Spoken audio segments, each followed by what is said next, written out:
important fundamental you need to know to create realistic art. Number one quality is going to be values always. It has to do with value. How are you? All value.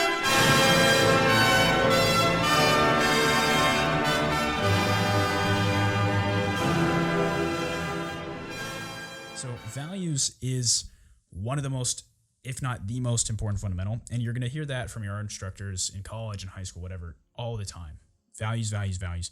Now, why is that? Well, images, the way that we read images, right, because we read images visually, they're read through their values. We can see that very easily because we can read a black and white image, but if something had only color and all the values are a little bit messed up, it's insanely hard to read. The reason for that is because light explains form. And to show that to you, you have to think about this thing that they did in the Beaux-Arts School in architecture, which is called descriptive geometry.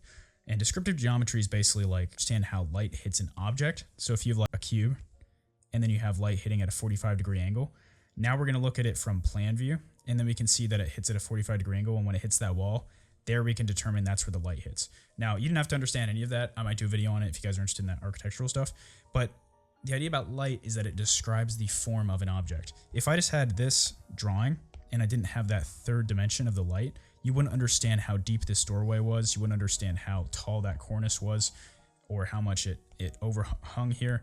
So light gives form to an object, and that's the representational aspect. So it makes it easier to read as far as form. So that's the representational aspect. Also, equally, if not more important aspect, is the compositional aspect. And when we talk about composition, it gets more abstract. When you're dealing with composition, you're dealing with the same thing, where values is just light to dark. So if you make a scale right here, and then I just go out like this, you can see I've created a gradient, and that's what values are, right? And with any sort of gradient in art, which gradients exist all over the place, you have dichotomies.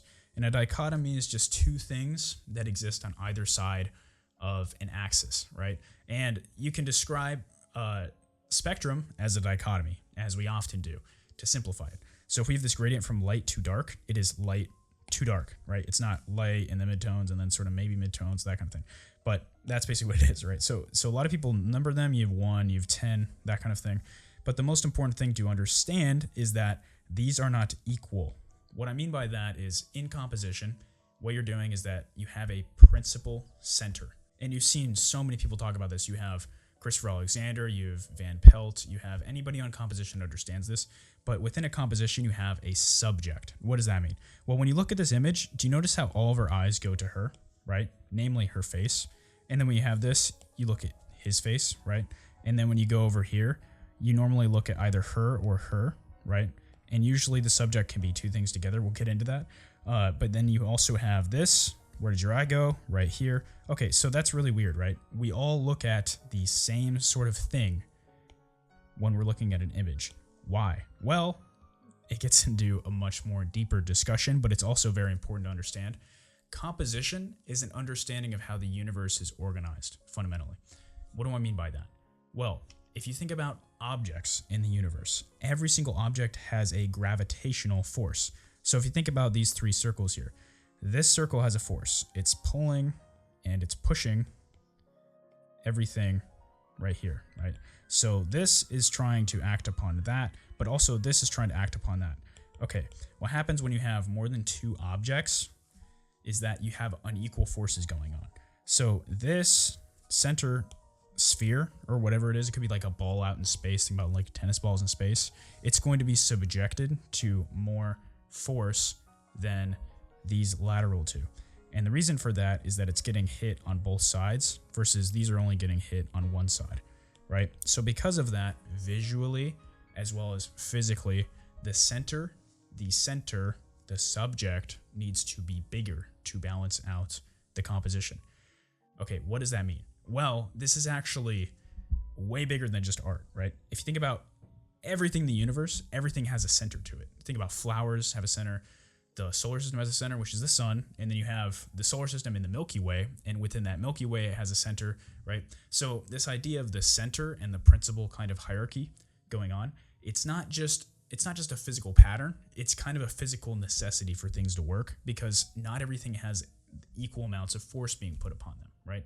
There's an inherent disbalance within the way that things have to work to structurally go together. So it's the same in a narrative, right? And that's what you're doing in a painting, is that you're creating a narrative. So you'll notice in every single art form, you have the same structure. Every single painting is a subject. Every song has a chorus. Every essay a thesis. Every movie has a climax, right? So it's the same thing over and over again. And if you read John Van Pelt and you read his rules, it's that you have a principal center, and then any secondary centers that you have, and just to put into example, you have primary center, and then you have secondary centers, right? And any secondary centers that you have must serve the primary center. Okay, we're going to be unpacking a lot of what that means, but this is very important to comprehend. So in composition, you're dealing with a lot of these gradients, and one side of the gradient feels more important than the other side of the gradient. So when you're dealing with this gradient, this light is going to be, quote, more important than this dark. And by more important, I mean more visually attractive. And by attractive, I actually mean that in a technical and precise way, because it's the same thing we were talking about with the visual forces. It's literally attracting your eye. Like, your eye can't help but look at it. It's very strange, but the things that move physical objects in the universe also move the eye and the mind in the same way. So we can't help but be affected by art. And that's one of the most amazing things to think about. And that's the reason why your body starts moving when you listen to music, right? You become a field. You become another part of the center. And people really enjoy doing that. In fact, bringing people into the artwork is really what powerful art does. That's why concerts are so much fun to go to, because you're creating this giant field of centers where everybody's having so much fun and they're all dancing to the music. And everybody's relating to that principal center, which is the singer who's bringing out the band, and the whole band relates to that singer, right? So what you're doing here is that you're creating a field of centers, and that creates a very strong physical system. Same thing in composition. Okay, so the most important part of the dichotomy is light, right? Okay, but another important thing to think about is contrast or difference. Okay, so you're dealing with the dichotomies, right? With the gradients. The best way to bring power, as in balance, to the subject, which is trying to balance out all these other forces in the painting, is to make it as different as possible from the rest of the composition. Okay, so, well, you just told me, Chad, that, the principal center needs to have the most light in it, right? What if the whole painting is white? Doesn't it need to be dark? And the answer is yes. The answer is definitely yes. So you'll see that in after First Communion. And in this painting, what he does is the opposite of what you expect. So instead of using really light, he uses this dark to bring out the center, right?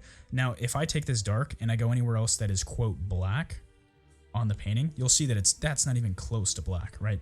So he's savoring this last sort of note. And it's kind of like when singers save that highest part of the scale right for the subject, and it doesn't even go near black if you actually get in close. It's really close, but it's not quite there. But he saves it right for the main part, and then that brings in that amount of contrast, which balances out the whole image right there, right?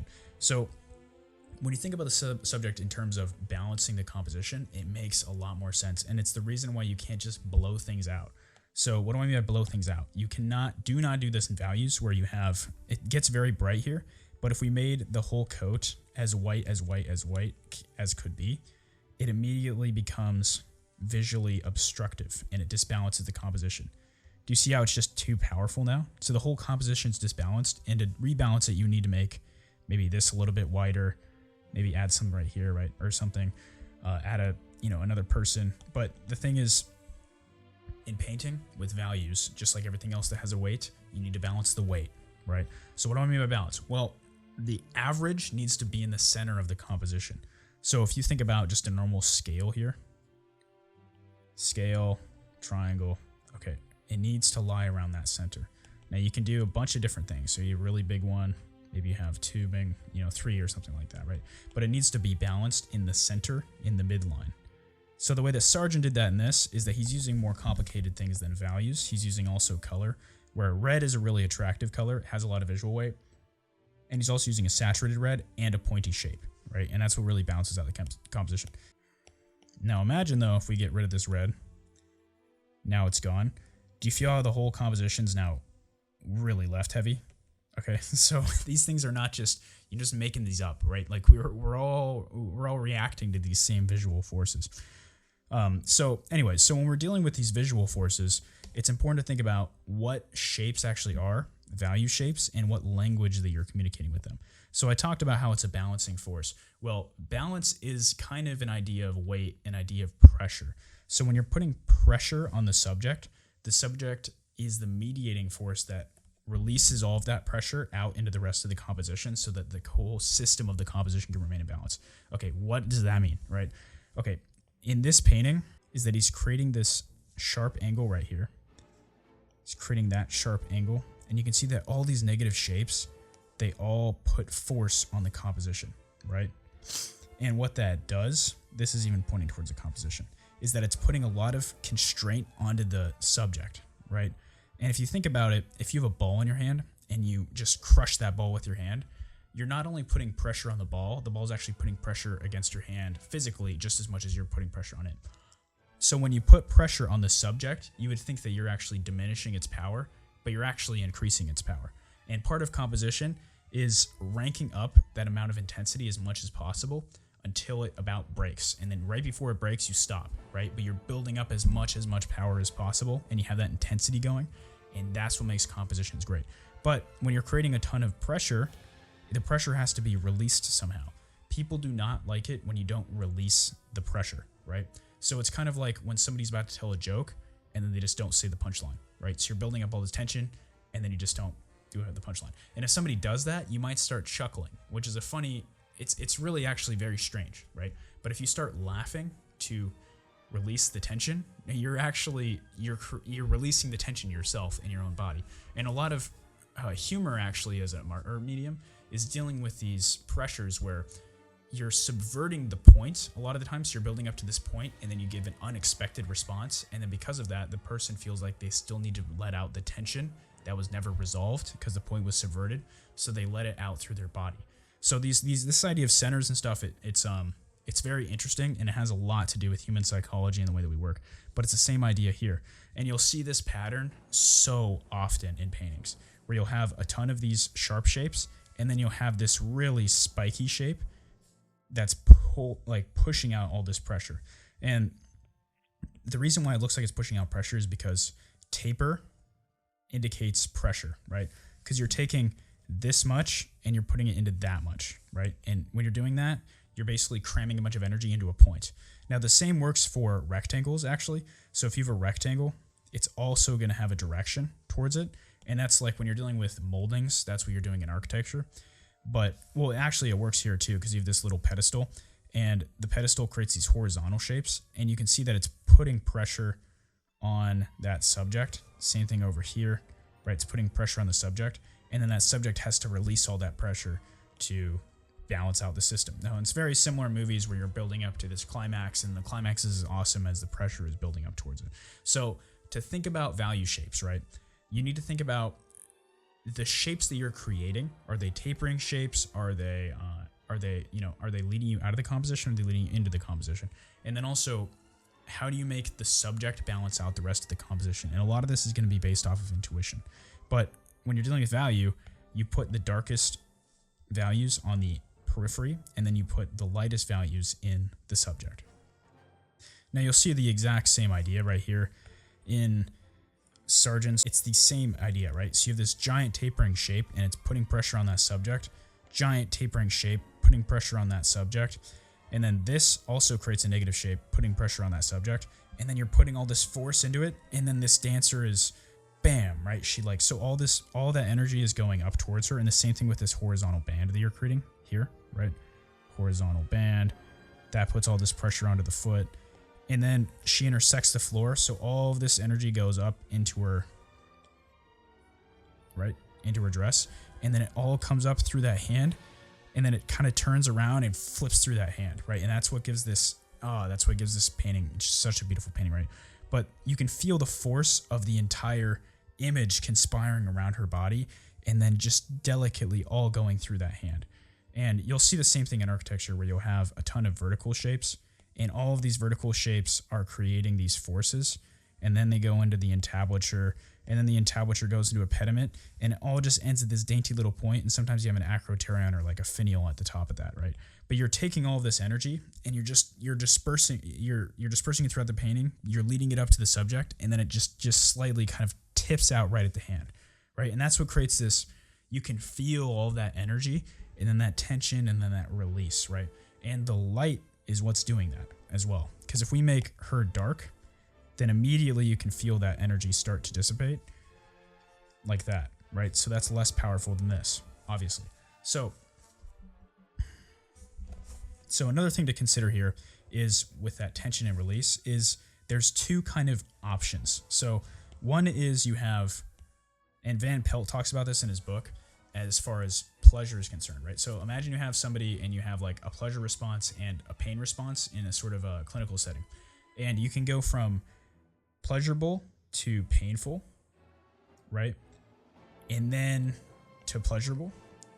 And this kind of sequence is going to give a very strong effect in the viewer. But there's also a secondary thing you can do where it goes from most painful to most pleasurable, right? And in values, I kind of just abstracted that as light to dark, and then suddenly light, and then also from dark just to light. So you'll see these two things happen a lot in paintings, and you'll see a combination of these things happening. Gets darker, gets darker, gets darker, and then it goes bam, light, right? And then you have the same sort of thing, the opposite sort of thing, where you have a gradient where it goes, where you see this in Frazetta spinning, where it goes kind of dark all the way to light. So you can use these different things to create this sequence, and it's very similar in music, where you might be building up a lot of tension and then it's a release, or it might just be this slow kind of build right to the subject. So you'll see this also in this Charles Dana Gibson painting, the same thing I was talking about with the after First Communion painting.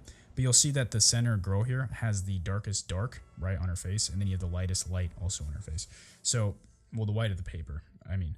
So you have the most contrast right in the principal center, and you can see on the right here when we subvert that system, what happens is it suddenly becomes ambiguous. And when you have two things that are fighting for your attention, for the principal center, the eye really does not like that. And the reason for that is you don't really find that in nature either.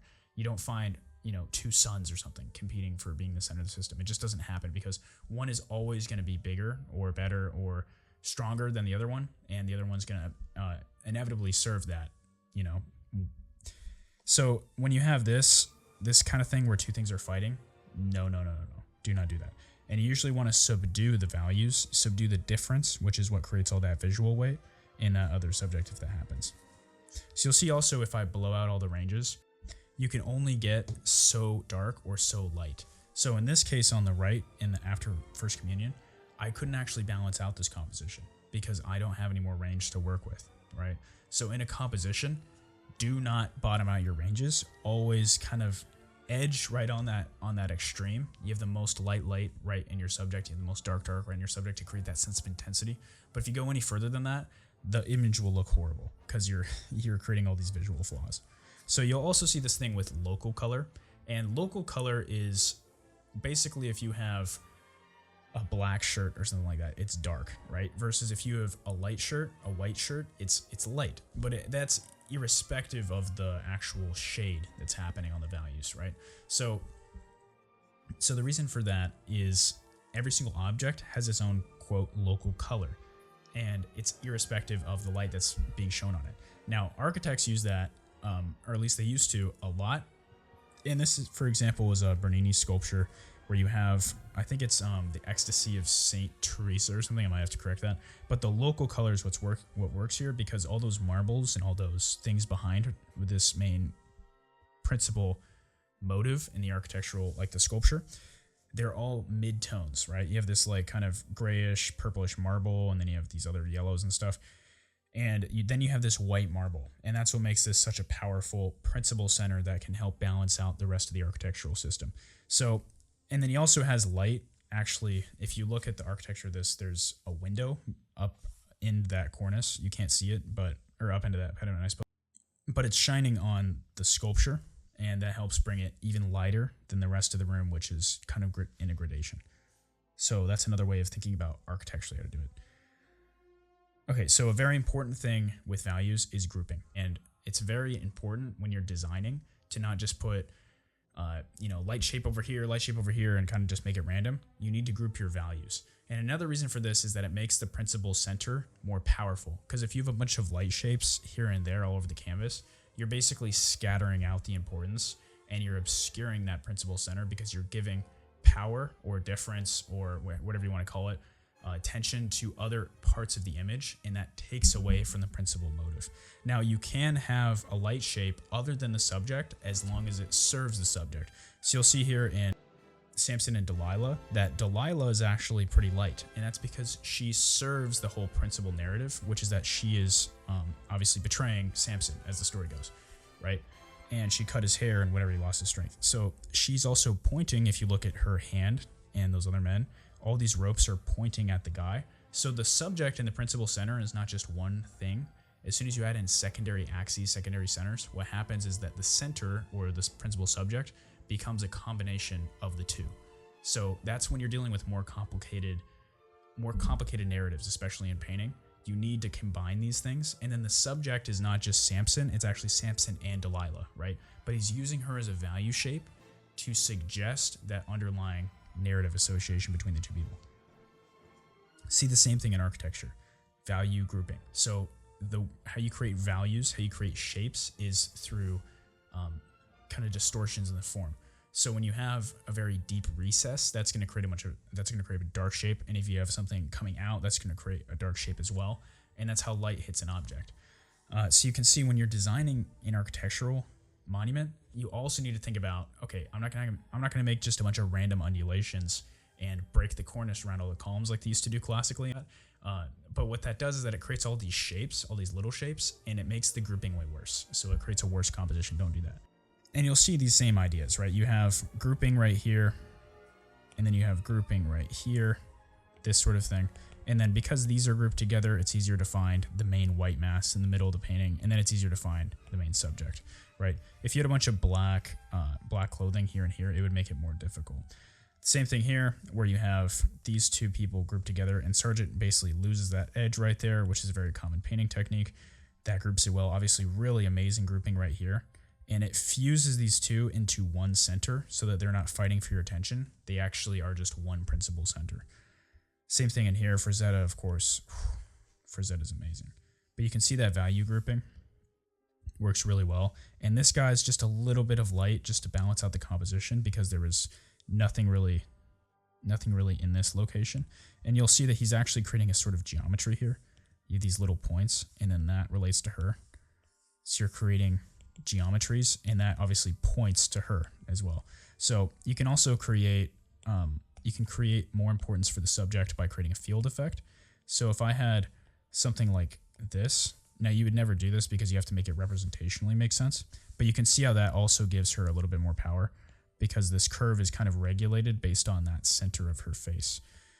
You'll see this a lot in architectural ornamentation where you're using axes and these sort of things. But anyways, guys, I just wanted to do a quick talk on composition, how to use values, how those values relate to your composition. Let me know if you find this style of video helpful, if you have any advice for me going forward. I'm always trying to make the best videos for you as good as possible. I have a Instagram, CJacobsArt. Go follow me if this was helpful. And I also sell my own paintings at the Centerpiece, and I'll drop a link in the description on that. You can also find those paintings that are for sale on my Instagram. So DM me, reach out to me. Let me know if you like these videos and any sort of comments or advice that you have. I always love making them. I hope your art gets better. I hope we can all make something beautiful, and I hope you have a great day. I'll see y'all later.